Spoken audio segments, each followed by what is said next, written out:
da igreja de forma relevante.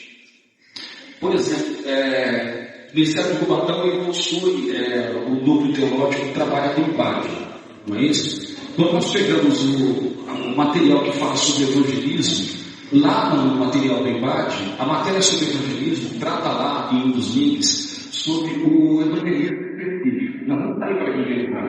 Só que existem evangelismos que são específicos, como por exemplo o evangelismo apologético. O que é o evangelismo apologético? É quando nós vamos às ruas, nos direcionando especificamente para abordarmos adeptos de grupos religiosos heterodoxos. Ou seja, é sairmos daqui, nos direcionar diretamente para um grupo religioso que profeta uma falsa doutrina. As seitas existem e as heresias também. Isso é um evangelismo apologético específico. A pergunta é, a igreja tem tido impacto nisso? Se nós procurarmos levantar uma estatística anual, quantos seguidores de seitas têm se convertido no nosso meio? Qual tem sido o número das pessoas? Porque vejamos, quando nós olhamos para o ministério de Paulo, todo mundo aqui que conhece o Novo Testamento sabe muito bem que Paulo, todas as vezes que ele chegava numa cidade para implantar uma igreja, o primeiro lugar que ele ia era para a sinagoga. E a pergunta é, você acha que era fácil para Paulo adentrar na sinagoga para apresentar Jesus Cristo como Messias prometido? Não era. Atos capítulo 18, Atos capítulo 19, nós vamos ver que Paulo, ele chegou a disputar 3 sábados na sinagoga sobre a fé em Jesus Cristo como sendo Messias. Então Paulo, ele tinha essa abordagem agressiva, ousada, cheia do Espírito Santo, de ir até o judeu para apresentar Jesus como Messias, porque conforme está escrito em Romanos capítulo 10, versículo 1, Paulo ora pela salvação de Israel. Então veja que Paulo tinha esse perfil de ir agora para apresentar a fé cristã diante de uma cultura judaica onde não se cria no Messias. Então Paulo, quando nós olhamos para o ministério de Paulo, no ato de evangelização, Paulo ele tinha esse perfil apologético. Uma vez entendendo que os judeus não tinham de fato acesso à verdadeira fé promissa, que faltava a eles de fato um aprofundamento de fé, ele ia até eles de fato para apresentar. Então nós temos de fato no ministério de Paulo um embasamento doutrinário para dizer que é tarefa da igreja realizar o evangelismo apologético também. E eu quero aqui começar a minha fala deixando claro para vocês. O evangelismo não é apologético. Eu não preciso ser um apologista para evangelizar.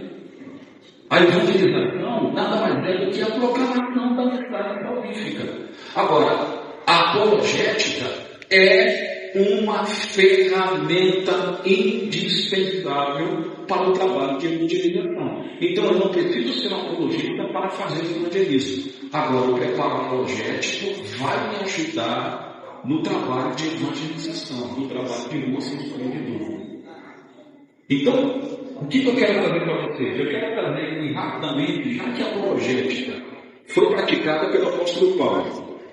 E outra coisa, 1/3 do Novo Testamento foi escrito com uma preocupação apologética. Eu vou dar 2 exemplos aqui. Carta de Paulo aos Gálatas e a Epístola de Judas. Quando Paulo escreve a sua carta aos Gálatas, ele no capítulo 1, versículo 8, ele vai dizer que ele estava de fato impressionado, ele estava de fato perplexo com a velocidade que as igrejas da Galácia estavam se afastando do Evangelho. E ele vai dizer, se um de nós apóstolos, ou um anjo, vos apresentar um outro Evangelho, além daquele que nós vos temos anunciado, seja considerado anátema. Judas capítulo 1, versículo 1, 2 e 3. Judas pega na pena, na inspiração do Espírito Santo.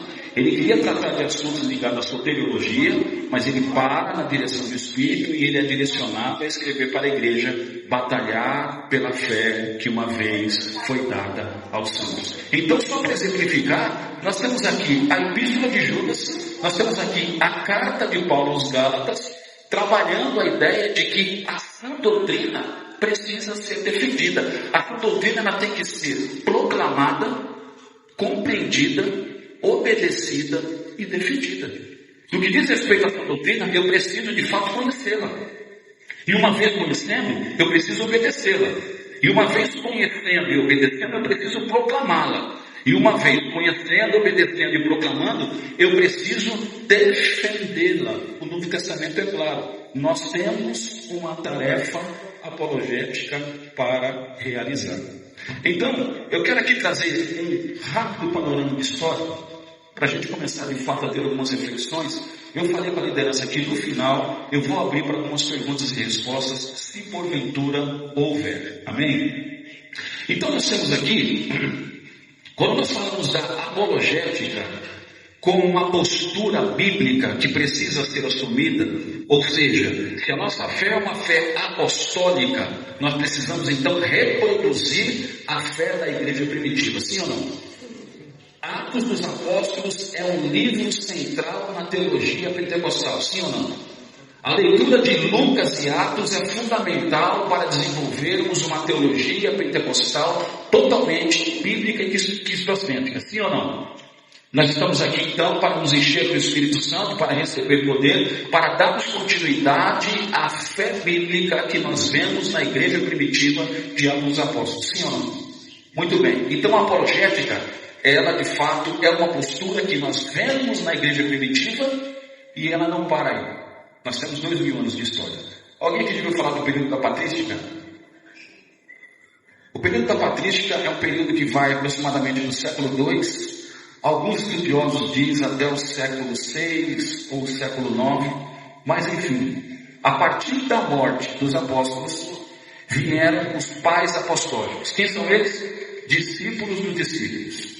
Com a morte dos pais apostólicos, vieram então agora o que nós chamamos de pais apologistas. Pais apostólicos foram discípulos dos apóstolos. Pais apologistas. Os pais apologistas são os primeiros cristãos acadêmicos da história da igreja. Entre o grande nome da patrística, nós temos Agostinho de Hipona ou Santo Agostinho. O período da patrística é um período em que o cristianismo está sendo expandido da fronteira judaica para a fronteira gentílica. A expansão do cristianismo começa a se adentrar a outras culturas, uma cultura gentílica, pagã e altamente influenciada pelo pensamento filosófico do mundo antigo. E o que acontece? Com a morte dos apóstolos, e como a igreja não tinha um cânon bíblico fechado na mão, começou-se a ter de fato uma introdução ferrenha de heresias no meio da igreja. Quem estudou o trimestre, eu não vou aqui de fato repetir, quem esteve na escola dominical do primeiro trimestre, foi trabalhado ponto por ponto várias doutrinas desse período. A igreja sempre foi atacada por heresias, por falsos profetas e por falsos mestres. Então, na expansão do evangelho, a fé cristã, ela começa de fato agora ter desafios no processo de evangelização. Como ela está evangelizando uma sociedade altamente influenciada pela filosofia, começou-se a ter então agora a necessidade da igreja defender a fé contra os ventos de doutrinas heréticos que a igreja passava. E aí então surgem os pais apostólicos. Quem são eles? São homens que se convertem à fé cristã, mas são homens de Deus, cheios do Espírito Santo, mas tiveram um treinamento filosófico antes da sua conversão. E agora, Deus vai usar esses homens com essa bagagem intelectual filosófica para escrever e produzir teologia, defendendo a doutrina bíblica contra os ventos de doutrinas heréticas. Por exemplo, se hoje nós acreditamos na doutrina da Trindade, se hoje nós acreditamos na divindade de Jesus, nós precisamos dar graças a Deus, porque Deus levantou esses homens em períodos históricos específicos para trazer um posicionamento correto do que da igreja deveria crer. Então hoje a doutrina da Trindade é central dentro da teologia pentecostal. A divindade de Jesus também é algo central, mas esse pressuposto doutrinário não foi a Assembleia de Deus que construiu. Esse pressuposto doutrinário começou a ser construído lá atrás, no período da patrística, quando a igreja não tinha um cânon bíblico fechado na mão, e ela tinha que evangelizar, ganhar almas e defender essa doutrina conforme o texto bíblico pede. Então a patrística, ela é um período onde os apologistas, e aí vem o nome de apologética, de apologistas, são homens que se levantam para defender a fé. E eu quero falar uma coisa aqui, irmãos. A apologética deve ser uma ferramenta de evangelismo. A tarefa suprema da igreja é ganhar almas para Jesus, sim ou não? Nós estamos aqui com uma tarefa suprema, urgente e indispensável de ganhar as almas para Jesus. E a apologética é uma ferramenta necessária. Qual era a guerra do período da patrística? Nós teríamos que defender o monoteísmo. Porque o Império Romano ele era politeísta. Então, começou-se a ter uma dúvida. Peraí, existem vários deuses ou um Deus só? O conceito de politeísmo e monoteísmo.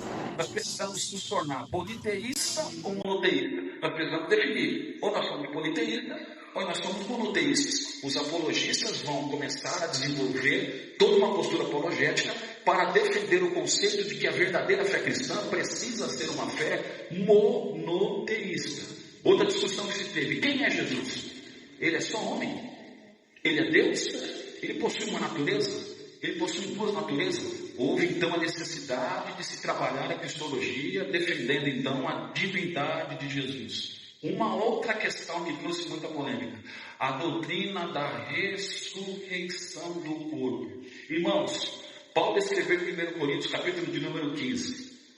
Se nós não acreditarmos que Jesus ressuscitou dentre os mortos, é vã a nossa fé. 1 Coríntios capítulo 15, ele vai fazer um escrito apontando que a ressurreição corpórea de Jesus dentre os mortos é fato e não pode ser negado, porque na igreja de Corinto tinha gente desacreditando que Jesus havia ressuscitado corporalmente. Então veja que o período da patrística é um período fundamental para se definir a doutrina da Trindade, o Deus que é um em três pessoas distintas, e defender a doutrina de que Jesus não é apenas um homem. Jesus, ele é Deus. A patrística, então, é fundamental.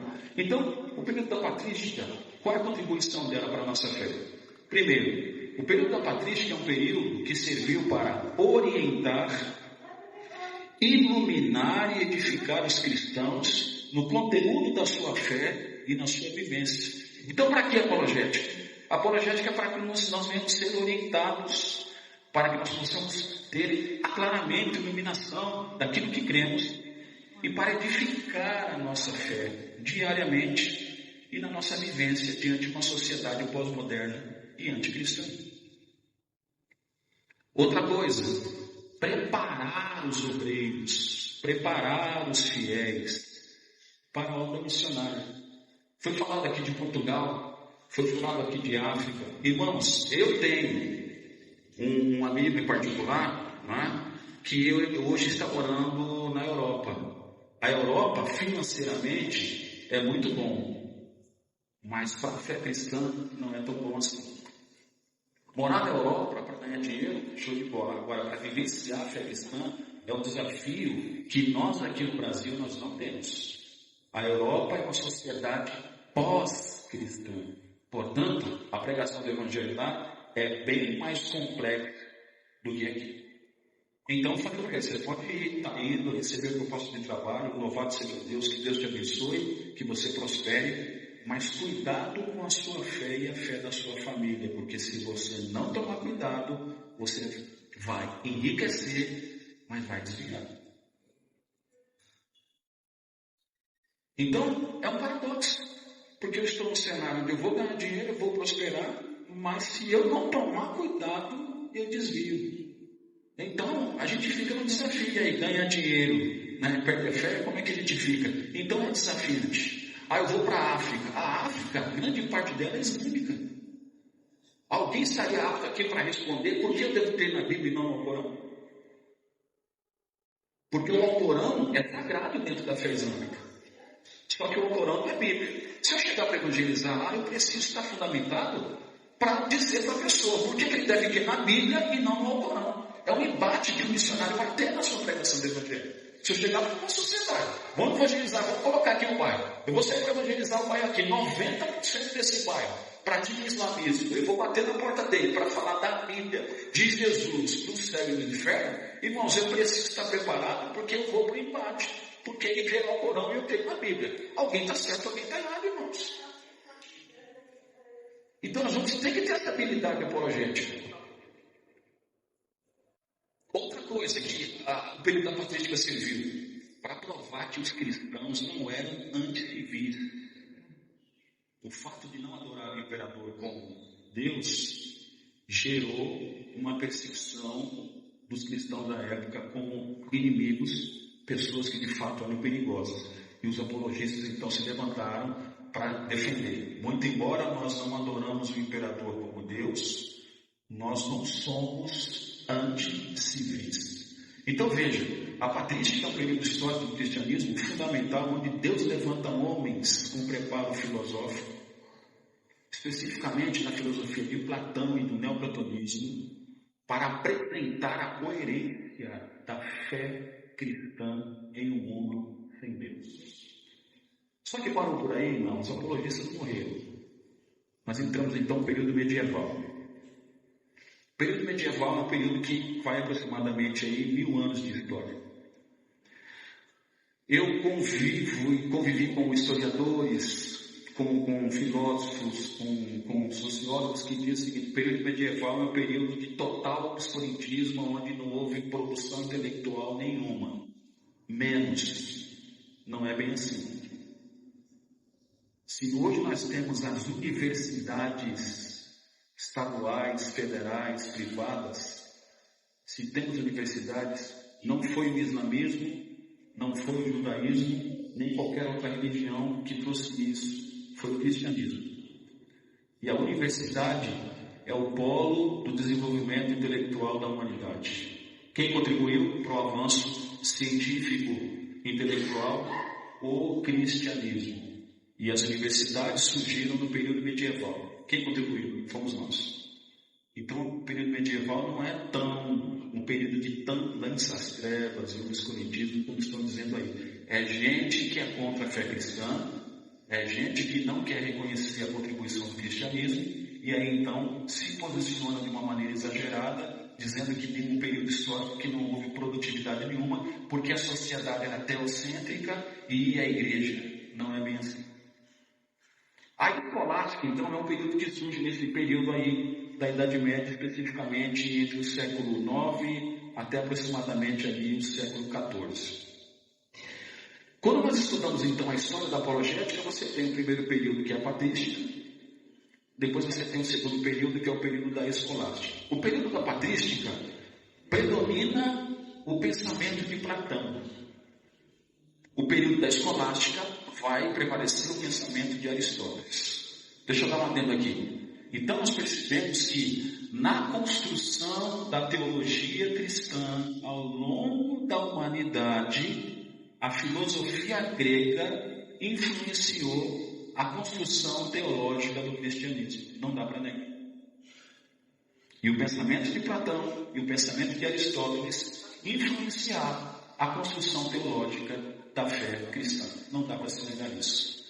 A escolástica é um período que, de fato, é dado continuidade a esse trabalho de defesa, só que agora o que prevalece é o pensamento de Aristóteles e não de Platão.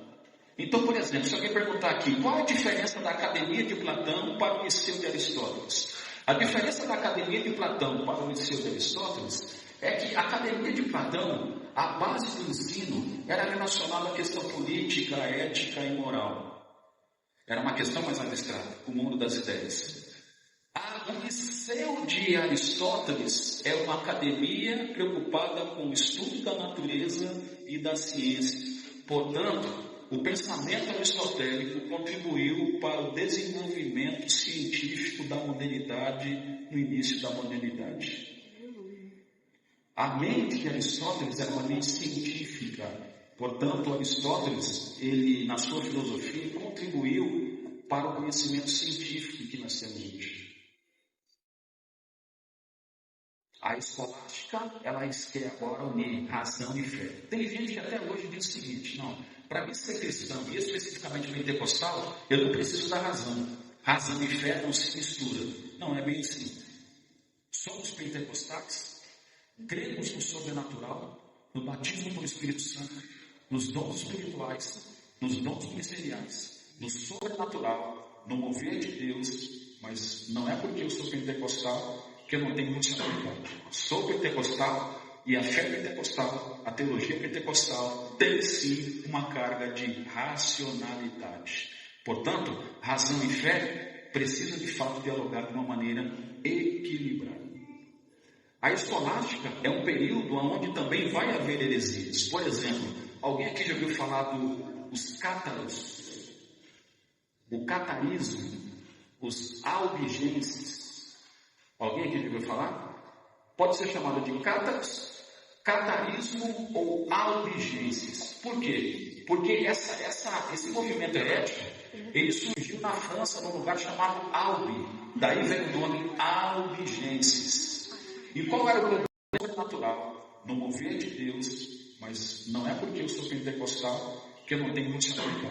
Sou pentecostal e a fé pentecostal, a teologia pentecostal tem sim uma carga de racionalidade.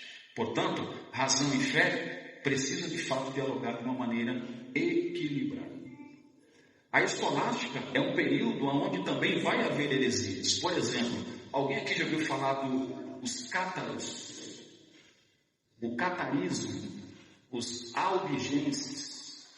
Alguém aqui já ouviu falar? Pode ser chamado de cátaros, catarismo ou albigenses. Por quê? Porque esse movimento de perseguição aos hereges, e se não houvesse uma retratação, eles deveriam então perder a vida sendo queimados na fogueira. Isso aconteceu por volta do século XI, do século XII. Através dos cátaros, a Igreja Católica, para se blindar das heresias, cria então essa lei de perseguição a todo grupo herege que não fosse de acordo com a fé católica do período medieval. E paralelo a isso, criou-se as universidades.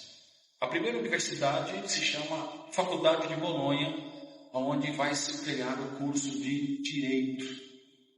Depois nós vamos ter, da Faculdade de Bolonha, o desenvolvimento do movimento das universidades, passando por Oxford, por Harvard e etc. Então veja, o período da escolástica contribuiu para uma efervescência intelectual de discussão entre razão e fé, de defesa do Evangelho. E esse ambiente intelectual contribuiu para o surgimento das universidades e do avanço do conhecimento científico baseando na filosofia aristotélica. Porque o homem moderno agora, ele quer dominar a natureza.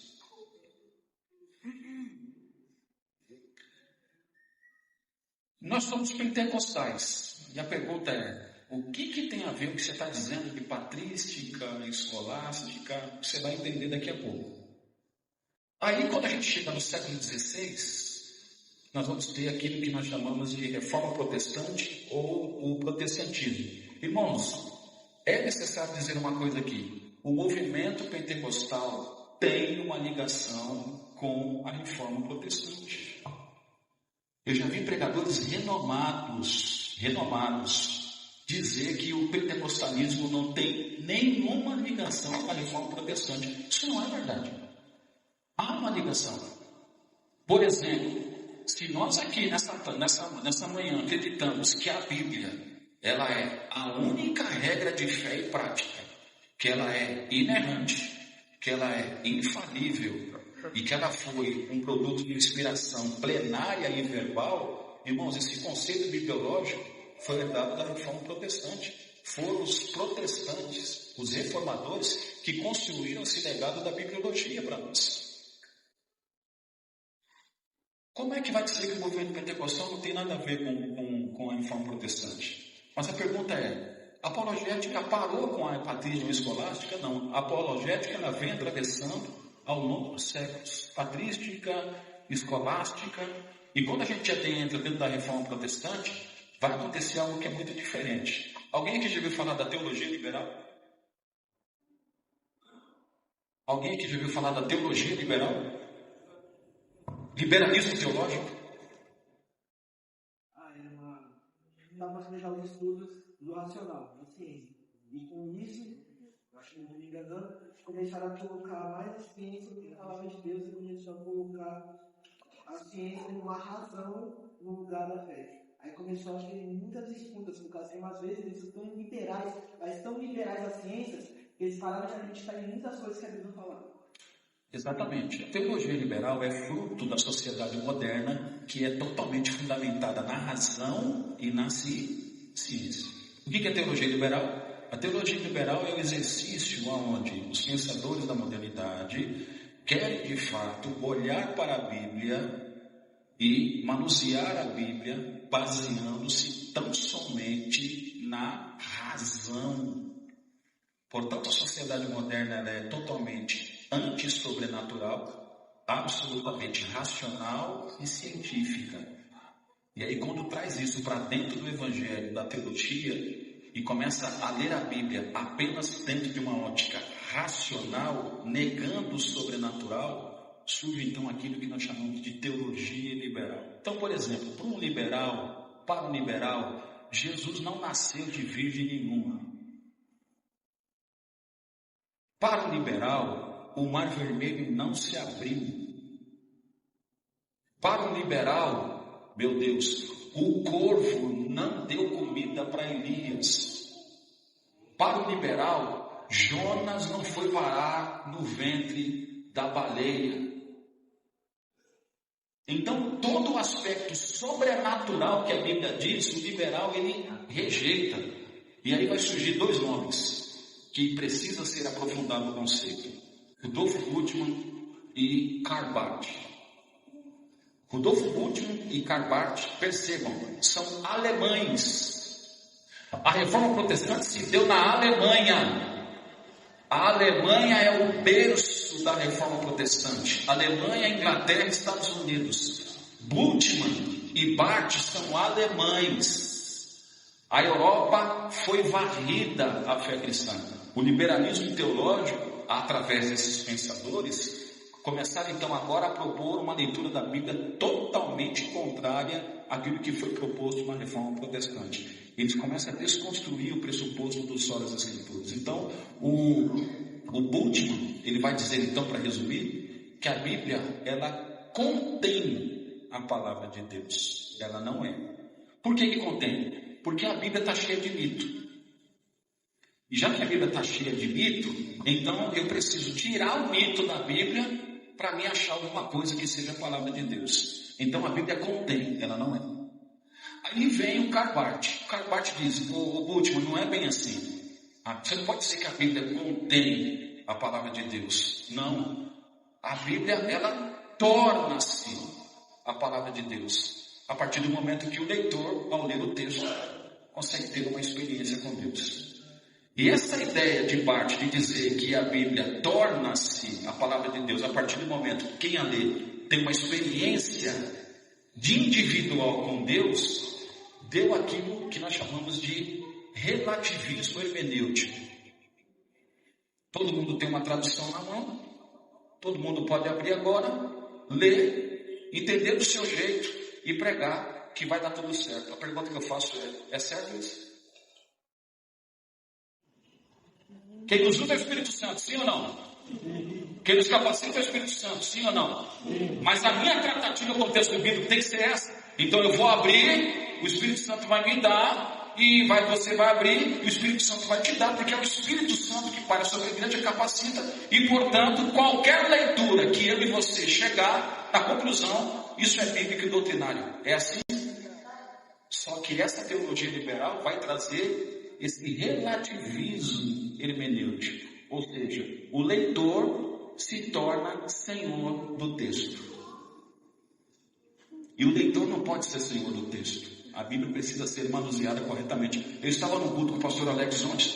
Estava lendo 2 Timóteo capítulo 2, versículo 14. Procura apresentar-te a Deus como obreiro aprovado, que não tem de se vergonhar, mas que maneja bem a palavra da verdade. Quando Paulo disse para Timóteo, procura apresentar-te a Deus como obreiro aprovado, que maneja bem, por que ele tinha que manusear bem? Porque tinha Himeneu e Fileto que ele tinha que combater, porque eles estavam pervertendo a fé de alguns, dizendo que a ressurreição era já feita. Então a Bíblia não pode ser interpretada ao meu prazer.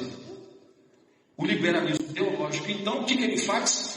Ele tira a autoridade do texto bíblico. A Bíblia deixa de ser a palavra de Deus e começa a se ter essa visão que a Bíblia contém, que a Bíblia torna-se. Só que se você pegar todas as nossas teologias sistemáticas, eu quero aqui, Stanley Orton, leia Teologia Sistemática de Stanley Orton. É a primeira teologia sistemática do movimento pentecostal que precisa ser lida por todos os futuros líderes e por todos os obreiros. Segundo, teologia sistemática pentecostal produzida no Brasil, Claudio de Andrade, Antônio Gilberto, Jeremias do Couto, enfim, precisa se ler. O movimento pentecostal tem teologia sistemática. Quando a gente pega a nossa teologia sistemática, o movimento pentecostal, as Assembleias de Deus, ela prega e ela ensina que a Bíblia não contém, a Bíblia não torna-se. A Bíblia, ela é... Glórias a Deus, aleluia! Ela é infalível, ela é inerrante, ela é inspirada, ela é regra de fé e prática, ela é poderosa para salvar, para curar, para libertar, para aclarar. A palavra de Deus, ela é suficiente na minha vida, na sua vida e na vida da igreja. Palavra de Deus, ela é a palavra de Deus. Então, o liberalismo teológico desconstrói a ideia que nós temos da palavra de Deus. Só que eu louvo a Deus que mesmo no protestantismo a apologética continua acontecendo. Então, como as universidades é fruto do cristianismo a partir do século IX, quando a gente entra no século XVI, no século XVII, vai começar a surgir então as denominações. Deixa eu dar uma adendo aqui. Antes do século XVI, não havia denominações no mundo. Se hoje nós temos o movimento denominacional, é fruto do século XVI para cá. Do século XVI para cá começa a surgir então a presbiteriana, a batista, a metodista, a anglicana, a luterana, e aí vem surgindo as denominações, até chegar em nós a Assembleia de Deus em 1910. Mas antes da reforma protestante não havia denominações. As denominações foram surgindo, baseando-se no conceito de que a Bíblia é a palavra de Deus. Surge a teologia liberal na Alemanha, toma a Inglaterra, migra para os Estados Unidos, e quando chega nos Estados Unidos, Deus vai levantar apologistas para combater o liberalismo teológico. Alguém aqui já ouviu falar do Seminário Teológico de Westminster? O Seminário Teológico de Westminster é o seminário onde todo pastor presbiteriano vai para fazer a sua pós-graduação em teologia. Augusto Nicodemos, que é doutor em Novo Testamento, é um pastor presbiteriano que teve a sua pós-graduação em teologia no Seminário de Westminster. Só que antes do Seminário de Westminster, foi criado em 1812, século XIX, o Seminário Teológico de Princeton. O Seminário Teológico de Princeton, ele surge em 1812, início do século XIX, e ele é um seminário para formar pastores conservadores, e vai se levantar um homem conhecido como Benjamin Warfield. Quem é Benjamin Warfield? Benjamin Warfield, ele é um apologista, professor de teologia do seminário de Princeton, que vai se levantar para começar a defender a fé contra o liberalismo teológico. E o Benjamin Warfield, ele é professor de Novo Testamento e ele é o primeiro protestante a adentrar na discussão da crítica textual. Por exemplo, há uma pergunta aqui, o pastor Will. A Bíblia é inerrante? Sim. Mas a Bíblia é inerrante nos originais. Só que nós não temos mais os originais. Nós temos cópias de cópias de cópias. O ateu, o anticristão vai dizer o seguinte: ô Débora, como é que você acredita numa Bíblia inerrante aonde os originais não existem mais. Será que essa tradução não está errada? Qual é a certeza que você tem que o copista não tirou ou acrescentou nada de saída? Para com isso. Deixa de crer nesse livro. Esse livro é antigo. Está cheio de erro. Está cheio de mito. E aí? A teologia liberal não morreu no século XIX. Está presente no Brasil, gente. E vou falar mais aqui. Por que eu trouxe esse estudo aqui, pastor Will? Por que, pastor Alex? Porque essa geração aqui de futuros líderes vai caminhar para dentro de uma universidade. E alguns aqui talvez já estejam dentro de uma universidade. E o cenário universitário brasileiro é um cenário onde a nossa fé vai ser burilada. Você vai ser provocado. E tem que ser provocado. Porque o cenário é intelectual. É de efervescência intelectual. É de argumento. De pensamento crítico. Dentro da igreja ninguém vai ser burilado pela fé. Dificilmente um teólogo liberal aqui dentro vai ter voz. Mas lá no evangelismo, lá na universidade, eles têm voz. Vou fazer direito. Você tem uma carga filosófica. Dependendo do professor, você vai ser apertado. Vou fazer medicina. Não importa a hora que você entre. A universidade é um campo minado onde a fé do cristão ela é de fato burilada. O cristão é apertado. O seminário teológico ele surge nessa proposta de formar líderes e o Warfield ele se levanta para combater essa ideia de que a Bíblia torna-se ou contém. O Warfield ele vai desenvolver o conceito da inerrância bíblica. Agora, olha o que é curioso. O Warfield é um presbiteriano que desenvolveu o conceito de inerrância bíblica, da qual o pentecostalismo bebe. Nós também acreditamos em inerrância. Só que deixa eu falar uma coisa, irmãos. Não foi o pentecostalismo que criou o conceito da inerrância bíblica. Nós acreditamos que a Bíblia é infalível. Não fomos nós que criamos o conceito da infalibilidade da Bíblia. A nossa bibliologia, irmãos, ela é de fato construída dentro do berço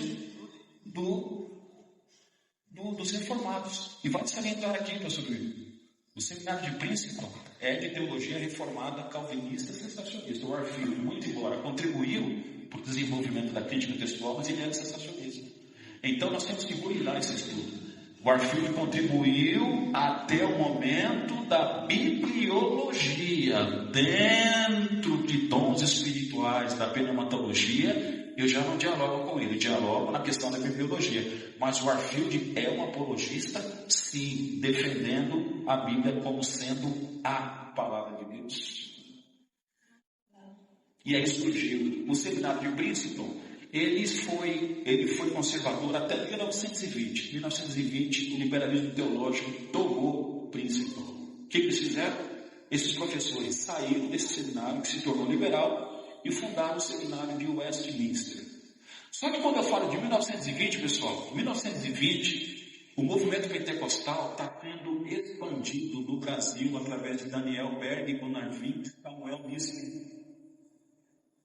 1920, o Brasil é um Brasil tupiniquim, no sentido de o brasileiro de 1920, ele não tem acesso educacional nenhum. Ele está saindo de um processo de colonização e de escravismo. E Daniel Berg, Gunnar Wink, Samuel Nissen e muitos outros estão aqui expandindo a fé pentecostal. Aí eu pude entender por que o movimento pentecostal no início não aceitava a formação teológica dos obreiros. O movimento pentecostal no início não aceitava teologia no seu meio. E isso é uma coisa que não é que fala. Todos os estudiosos dizem. Os primeiros passos do movimento pentecostal no Brasil é desassociado da formação teológica formal que acontece das academias. Por quê? Porque os pioneiros, eles tinham uma preocupação de brindar a igreja do liberalismo teológico. Foi produtivo esse afastamento da formação teológica? Não foi, mas é justificado. Por que os primeiros pentecostais não queriam teologia? Bastava orar e jejuar. Porque os pais pentecostais, do movimento pentecostal, tinham uma preocupação de que a igreja fosse varrida pelo liberalismo teológico que tinha tomado a Europa e os Estados Unidos. Se eles não tomassem cuidado, ia tomar também o Brasil. Então, essa rejeição do conhecimento teológico é justificável no sentido dele. Eles tinham uma preocupação da igreja não se contaminar com o liberalismo teológico. Isso caminhou até 1958 com o surgimento do IBAD em Pindamonhangaba com o pastor J.P. Colenda. Então, o primeiro seminário de teologia do movimento pentecostal é em 1958, lá no IBAD, em Pindamonhangaba, com o Colenda. Mas em 1958, para o movimento que começou em 1910, 1958, a Assembleia de Deus no Brasil já era potência, irmãos. Agora eu vou fechar.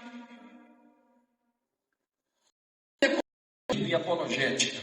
Como a apologética adentrou o movimento pentecostal? Eu estou provando aqui que o exercício apologético herdado da patrística e da escolástica, que adentra a reforma, quem traz o espírito apologético para dentro do protestantismo são os reformados. O movimento pentecostal surge no século XX. E a pergunta é, e o movimento pentecostal, quando a apologética adentrou o movimento pentecostal? O movimento pentecostal, irmãos, ele foi impactado de uma maneira significativa. O pastor Natanael Rinaldi trazendo o ICP para o Brasil em 1903. E o pastor Natanael Rinaldi, para quem não sabe aqui, o dado histórico, o pastor Natanael Rinaldi foi escolhido pelo pastor Josias para apresentar o pastor Carlos como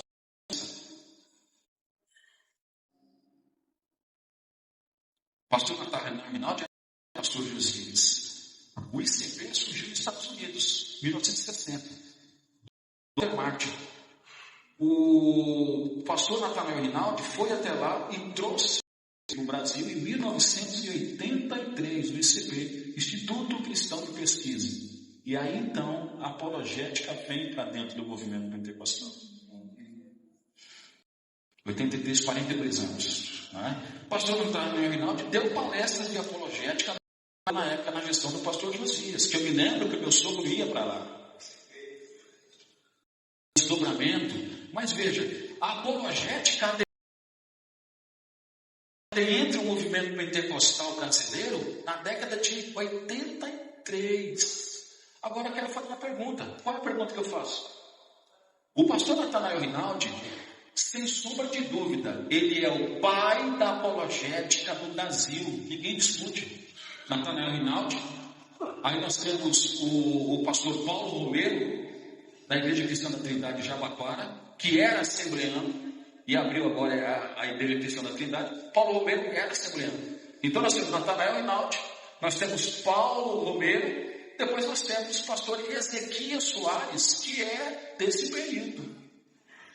Então veja, a apologética quando entra no movimento pentecostal em 83, qual é o perfil da apologética? Ela é uma apologética concentrada no estudo das heresias, ou seja, é uma matéria chamada de heresiologia. O que é ser apologista? É, de fato, conhecer bem a minha fé, conhecer os argumentos de determinado grupo heterodoxo, para que eu possa ir até ele e, de fato, evangelizá-lo. Ou seja, a apologética que introduz dentro do movimento pentecostal, ela está concentrada na heresiologia. É a religião comparada. Eu sou pentecostal, mas o que o testemunho de Jeová crê? Bate com o que eu creio? Não bate. Onde é que não bate? Onde é que está errado? Os mormons, os adventistas e etc. e tal. É um exercício de comparação daquilo que eu creio com outro grupo que crê, e nós vamos ver aonde tem coerência bíblica e aonde não tem, e aí nós vamos fazer um trabalho de defesa. Só que agora eu quero trazer uma coisa aqui. A apologética não é só isso. Eu estou provando historicamente aqui, irmãos, que um bom preparo apologético, que o ministério apologético de relevância para os dias atuais, tem que ser isso, mas precisa ser também mas acadêmico. E eu não estou propondo aqui, pastor Will, um academicismo árido, encher a cabeça de conhecimento bíblico para ficar parado aqui dentro. Quem me conhece aqui, tem pessoas que me conhecem aqui, que trabalham comigo, que podem testificar. Sou pentecostal, creio no batismo do Espírito Santo, nos dons espirituais, nos dons ministeriais, e estou engajado em ganhar almas. Uma igreja de 4 paredes, ela morre. Uma igreja de 4 paredes adoece. Então estou propondo aqui, de fato, um aprofundamento intelectual no sentido de, eu quero provar aqui, a apologética não se resume a ficar estudando o Testemunho de Jeová, Mormons, Hare Krishna, não é só isso. A apologética demanda um aprofundamento na filosofia, na sociologia. Por exemplo, crítica textual. Irmãos, precisa conhecer hebraico, precisa conhecer grego. Ninguém vai fazer crítica textual se não conhecer as línguas originais. Nós precisamos de um trabalho como esse. Porque hoje nas redes sociais, as pessoas estão debatendo isso, a credibilidade do texto bíblico. E o teólogo liberal está dizendo para você, a sua Bíblia não é confiável.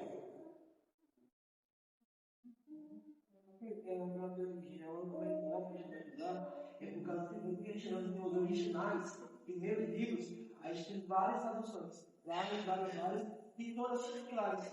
Tanto que quando ela mudou o dele, ela teve 99% de acerto. E o único 1% de erro foi a ortografia. A gente escrevia. Então isso também pode ser usado exatamente dentro da nossa fé. Isso pode ser usado, e isso você está demonstrando aqui um conhecimento introdutório de crítica textual. Quem desenvolveu esse argumento foram os críticos textuais. E só mais uma dúvida sobre o texto de Marcos 16 e sobre o texto da mulher monteira, onde fala que nos primeiros livros, tem uma série de livros, nos primeiros livros, na verdade, não existia essa passagem, ela já era passada nos líderes através de ensino oral. Como que a gente pode enviar isso?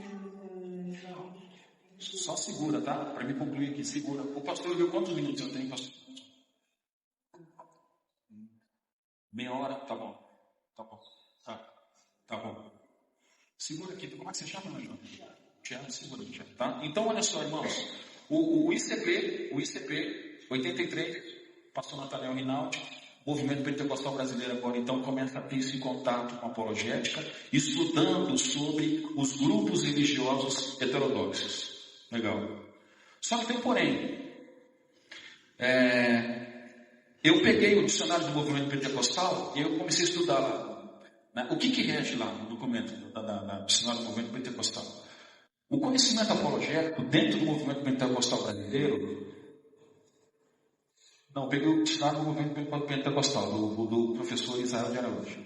Tá? Apologética. O movimento pentecostal brasileiro, ele tem, de fato, uma ligação com a apologética, no princípio, muito fraca. Como é que o movimento pentecostal começou a difundar a sua doutrina no Brasil? Através do Mensageiro da Paz, que era o Jornal da Boa Semente, não é? Ele começa a ter essa divulgação, surgem as escolas bíblicas de obreiros, a escola bíblica dominical, a Convenção Geral de 1930 em Natal. Então nós temos paulatinamente o movimento pentecostal que vai se desenvolvendo no Brasil, através de escola bíblica, de escola dominical, do Mensageiro da Paz. Ele vem se desenvolvendo até chegar em 2001 com a criação da Comissão de Apologética da Convenção Geral das Assembleias de Deus, presidida hoje pelo pastor Ezequiel Soares. A Comissão de Apologética é o produto de 2001. Aí eu fui pesquisar, entrei no site da CPD. Em 2001 foi lançada também a revista chamada Resposta Fiel. Ela era publicada a cada 3 meses. Hoje você entra no CPD e você só tem a revista do Obreiro e do Ensinador Cristão. A revista Resposta Fiel não está sendo mais produzida. O que significa? A apologética está perdendo força produtiva dentro da própria casa publicadora das Assembleias de Deus. Ou seja, a apologética não é um tema que está tendo prioridade dentro da CPA. O CPD parou de produzir, não. Lembra do ICP? Aí veio a Defesa da Fé, a revista Defesa da Fé. Depois desdobrou e depois teve de fato a revista Resposta Fiel. A CPAD hoje, pastor Will, não está produzindo mais. A comissão de apologética existe, presidida por pastor Ezequiel Soares e o pastor Leonardo Renovato, de Rio Grande do Norte. Então nós temos uma comissão de apologética, mas eu levanto uma pergunta. Qual está sendo o trabalho de parceria da comissão de apologética com os setores e com as congregações que estão nas periferias? Outra pergunta.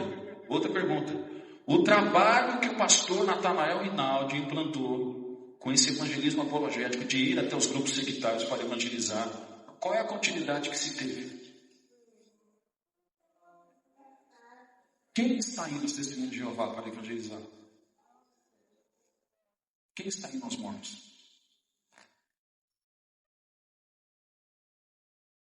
Ele ia ao encontro. A pergunta é, ele implantou, ele apresentou a ideia, houve um desenvolvimento, aí eu entro com a fala do pastor Carlos. Por que o pastor Carlos disse agora no último semestre que a apologética precisa de um avivamento em nosso meio? Porque de 2001, com o surgimento da comissão de apologética, com a produção da revista Resposta Fiel, depois nós tivemos o manual de apologética do pastor Ezequiel Soares, uma capa azul, foi lançado em 2002, num trabalho que a CVAD fez sobre o curso de aperfeiçoamento da apologética da CVADB, 2002. Agora me pergunta, de 2002 para 2025, cadê o trabalho de apologética sendo desenvolvido e reproduzido nas futuras lideranças hoje? Vamos ser sinceros? Por que eu estou aqui? Porque eu venho aqui propor um ajuste. O ministério de apologética em nosso meio está desvalorizado. Agora, para quem prega, eu quero dizer uma coisa aqui. Você ouviu a pregação da pastora Helena Raquel, no último Gideões? O tema da mensagem é: perdemos o livro dentro de... E ela vai fazer um apontamento sobre a desvalorização dos mestres no meio pentecostal. Foi ela que pregou lá. E eu concordo com ela. A pergunta que eu faço é para quem prega. A gente enfatiza o pregador, o evangelista, e está tudo bem, está tudo certo. E tem que continuar enfatizando e valorizando. Mas e o mestre, e o apologista, cadê? Cadê os adeptos de seita se convertendo à fé? Quem está indo? E cadê os jovens universitários que entram na universidade e esfriam na fé? O jovem é uma bênção. Sente a presença de Deus, fala em línguas. Quando começa a estudar na universidade, ele muda. O que acontece com ele? Ou ele fica aqui dentro frio, ou ele... Então, precisamos de apologética, pastor Alex. Por que eu estou aqui? Propor um ajuste do ministério apologético. Porque o jovem tem que ir para a universidade para você continuar cheio. Precisa continuar avivado. Eu conheço vários jovens que começou a estudar, irmãos. Ele está aqui, um pé aqui e um pé fora. Não é mais o mesmo. Ele não é mais o mesmo. Não é mais. Ele era, não é mais. Quando não, ele vai embora de vez. Está errado. Não é para ficar aqui, um pé no mundo, um pé na igreja, crente Raimundo, e também não é para ir embora. Precisa continuar com fervor. Agora, como é que esse jovem vai se manter fervoroso? Precisa do preparo apologético. Por que eu estou aqui nessa manhã? Propor para vocês, futura geração, Deus precisa de apologistas em nosso meio. Deus não quer levantar só pregador. Ele quer levantar também mestres e apologistas.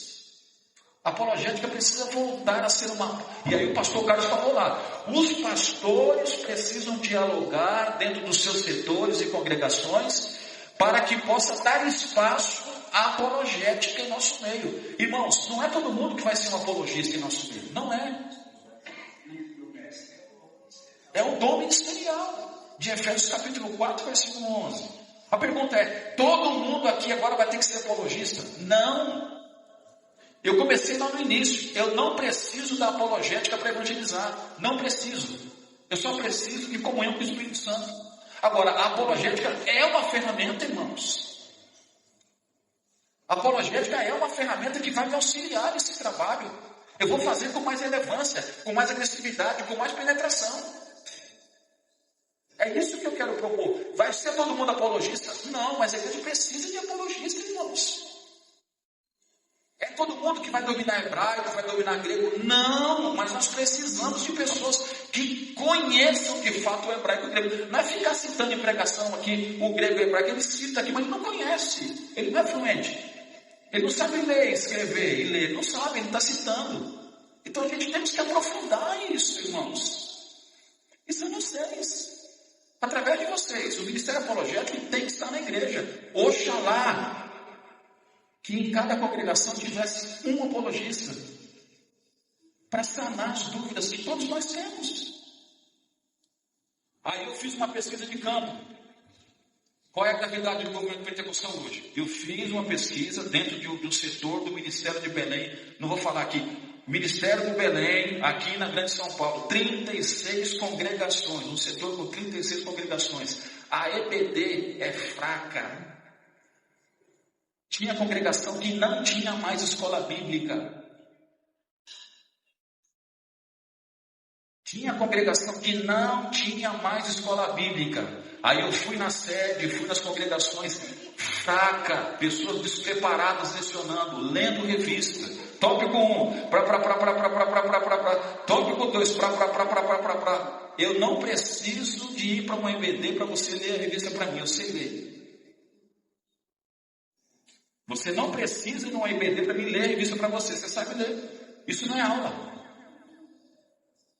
Despreparo. Se nós temos uma IBD fraca, como é que vai ter um ministério apologético forte? Se a IBD, que é a base, não tem.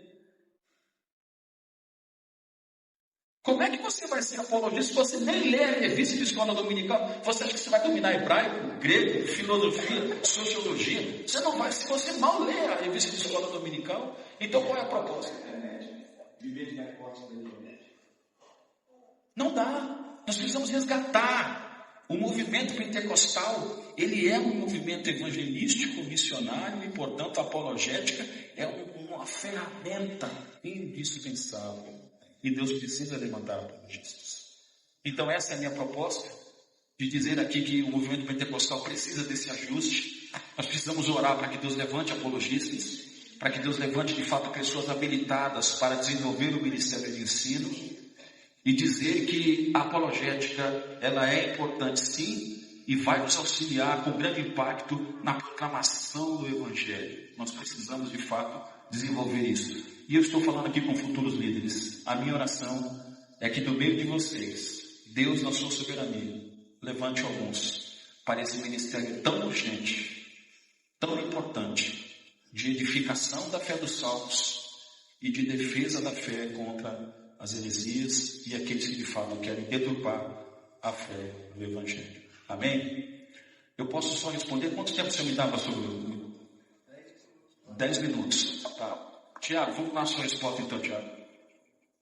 Qual a sua resposta? Qual a sua pergunta?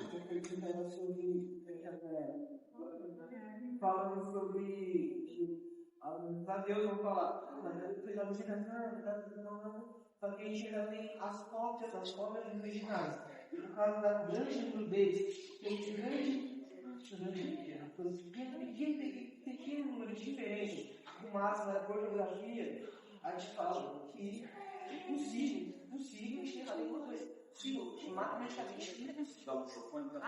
Glória a Deus, isso aí. Agora vamos me estiver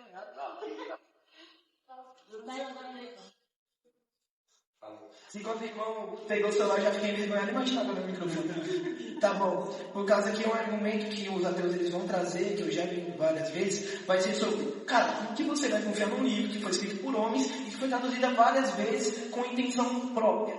A gente mostra a cópia das cópias originais e mostra que são grandes números de traduções com poucos erros, e que o máximo de erro era a ortografia. Então, até matematicamente falando, isso é impossível. É impossível estar errado no original.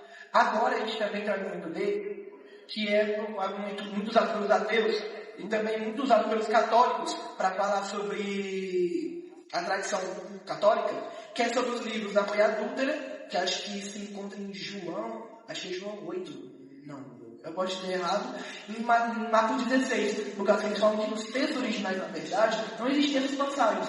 e que elas eram passadas oralmente. Como que a gente pode conciliar isso? Então, aquilo que você falou é o seguinte: a crítica textual é uma área da teologia que vai se debruçar exatamente sobre isso. Nós temos uma Bíblia, não temos mais os originais, cópias de cópias de cópias.